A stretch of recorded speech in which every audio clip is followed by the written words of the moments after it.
Assalamualaikum warahmatullahi taala wabarakatuh. Nama saya Muhammad Syafiq Fauzan Binusi bernombor kad matriks A175877. Hari ini akan menjadi wakil untuk membentangkan pembentangan kumpulan kami yang bertajuk penyelesaian masalah kreatif yang berorientasikan 5W dan 1H. Jadi kita teruskan dengan pengenalan 5W dan 1H. Jadi 5W dan 1H ini adalah salah satu bentuk penyelesaian masalah yang sering diguna pakai dari segenap masyarakat di dunia. Ianya mudah dan dapat mengumpul maklumat yang tepat untuk menyelesaikan sesebuah masalah.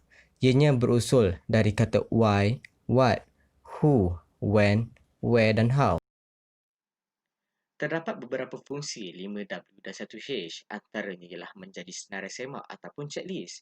Ianya amat berfungsi apabila dalam perbincangan yang memerlukan seseorang itu menyemak isi maklumat dengan cepat menggunakan kaedah ini. Di samping itu, ianya juga berfungsi sebagai pengumpulan data. Ianya berfungsi semasa peringkat awal penyelesaian masalah dalam mengumpulkan data menggunakan kaedah ini menjadikannya lebih sistematik. Seterusnya, menghasilkan kriteria.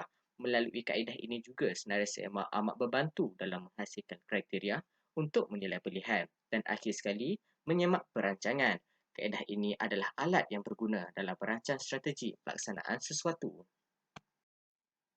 Jadi, mari kita teruskan dengan pendedahan 5W dan 1H.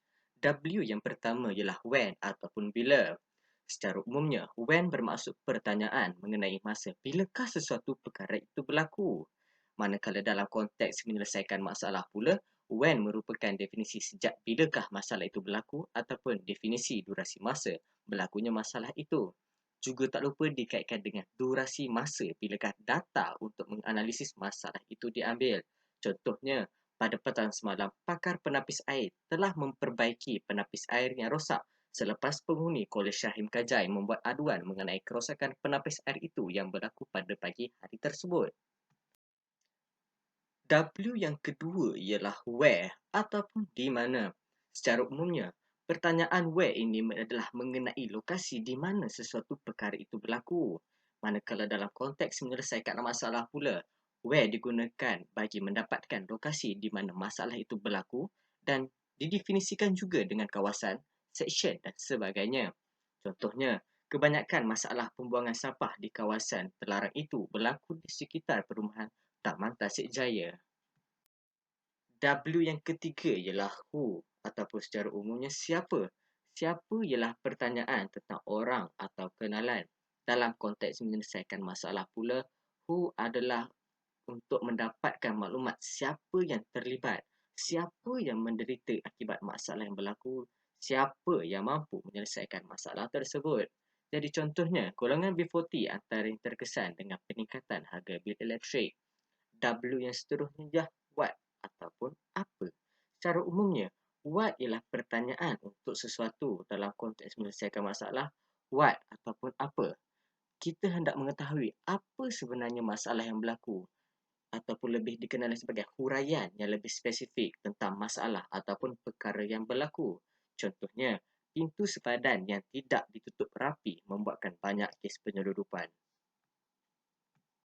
Jadi, W yang kelima ialah kenapa, yang secara umumnya ialah pertanyaan tentang kenapa sesuatu itu berlaku ataupun persoalan yang timbul. Dalam konteks menyelesaikan masalah, why digunakan untuk mengetahui kenapa masalah ini perlu diberi fokus, kenapa ianya penting kepada sesuatu organisasi, kenapa ianya sangat penting, apa yang menyebabkan dia penting. Jadi contohnya, pemanasan global yang berlaku kini menyebabkan paras air laut meningkat kerana ais di kutub utara mula mencair dengan pantas. How ataupun bagaimana ialah penggunaan 5W dan 1H yang terakhir yang secara umumnya untuk menanyakan tentang cara. Dalam konteks menyelesaikan masalah, how ataupun bagaimana digunakan untuk menanyakan bagaimana banyakkah kecacatan atau masalah terhadap nilai mengenai masa. Ia juga dikaitkan dengan berapa banyak kos kerugian yang ditimpa akibat kerosakan. Contohnya, kos perbelanjaan Kolej Ungku Omar meningkat sebanyak RM2,000 untuk memperbaiki kerosakan fasiliti kolej tersebut akibat serangan monyet yang telah berlaku. Jadi berikut merupakan contoh masalah yang diselesaikan oleh kumpulan kami. Masalah kekurangan bas menyebabkan pelajar lambat ke kelas merupakan masalah yang diselesaikan oleh kami. Jadi, kekurangan bas untuk digunakan para pelajar Universiti Konohagakure mengakibatkan para pelajar terlambat untuk sampai ke kelas pada hari Minggu. Hal ini disebabkan jumlah pelajar yang terlalu ramai melebihi jumlah tempat duduk yang sedia ada. Peruntukan yang banyak diperlukan untuk menambah bilangan bas untuk mengambil pelajar ke kelas. Jadi berikut merupakan penggunaan 5W dan 1H yang digunakan oleh kumpulan kami. W yang pertama ialah what ataupun masalah yang dihadapi iaitu kekurangan bas. When, bilakah ianya berlaku? Ianya berlaku pada hari Minggu. Dan who, siapa yang terlibat dalam masalah ini? Iaitu pelajar Universiti Konohagakure. Why ataupun kenapa? Jumlah pelajar melebihi tempat duduk yang sedia ada. Where, di mana masalah ini berlaku? Masalah ini berlaku di Universiti Konohagakure dan how, bagaimana kita nak menyelesaikan masalah tersebut? Kita menyelesaikan masalah tersebut dengan menambah bilangan bas untuk mengambil pelajar. Berikut menunjukkan rujukan ataupun video rujukan yang digunakan sepanjang kami melakukan pembentangan ini.